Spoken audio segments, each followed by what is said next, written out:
Congratulations, you've been chosen to save humanity. Now get in the can.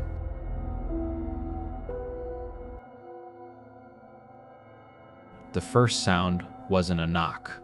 It was the crack of the door frame giving way.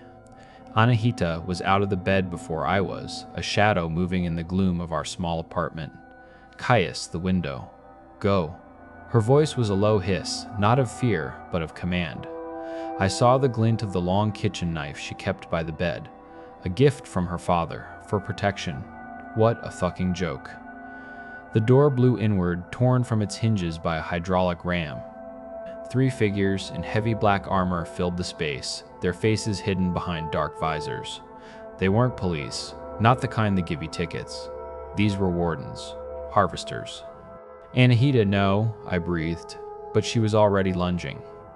A wild, beautiful scream tore from her throat as she buried the knife in the thigh of the first warden, right in the soft armor joint. He roared, more in surprise than pain.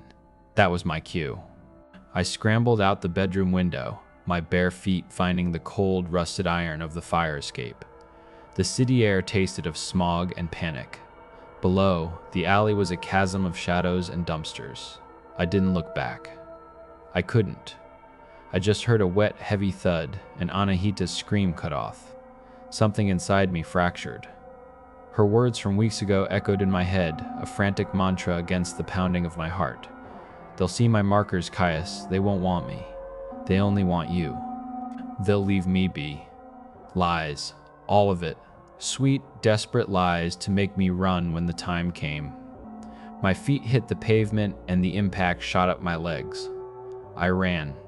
Sprinted past overflowing bins and graffiti-scarred brick. The alley opened onto a street, slick with rain and neon, and for a half-second I thought I might make it. I might actually disappear. Then a high-pitched whine filled the air, a sound that vibrated in my teeth. My muscles locked, every fiber seizing at once in excruciating agony.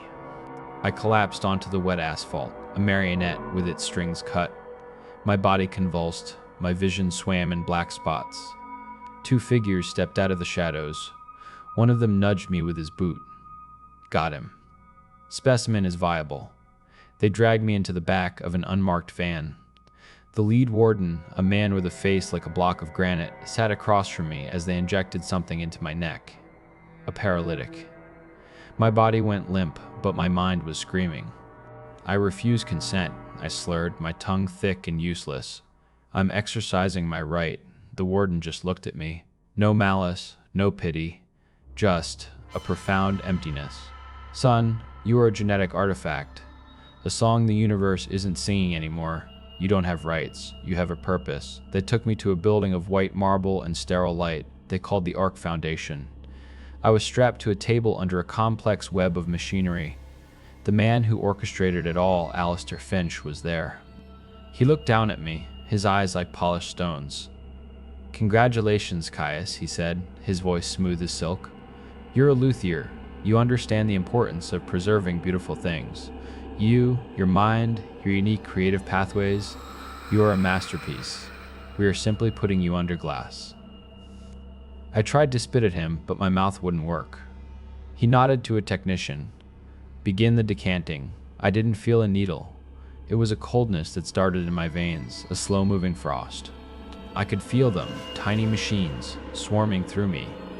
They were mapping me, copying me, deconstructing my thoughts, my memories of Anahita's laugh, the smell of wood shavings in my workshop, the specific curve of a violin's neck under my palm. They weren't saving me, they were pirating me. The last thing I was aware of was my own body, an empty vessel now, being lifted from the table.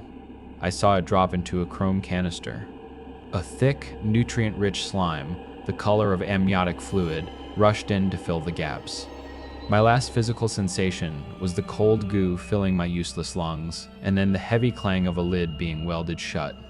And then, darkness. For a time. An age. Until the light came back. But it's not my light. The ship is dead. The mission failed. Earth is dust. We know this. All of us in the silent data stream. We are a library of ghosts on a derelict ship floating in the void. And something has found us. It doesn't open the cans. It doesn't need to. It touches the ship's hull, and its consciousness flows through the servers like a virus.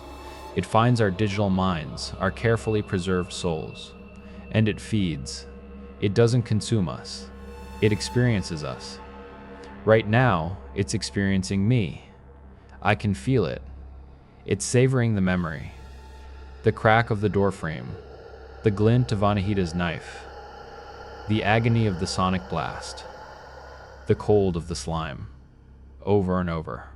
A vintage of terror, bottled and aged for 3,000 years. It finishes with me and moves to the next soul. I am left in the silent, screaming dark, waiting for my turn to come again.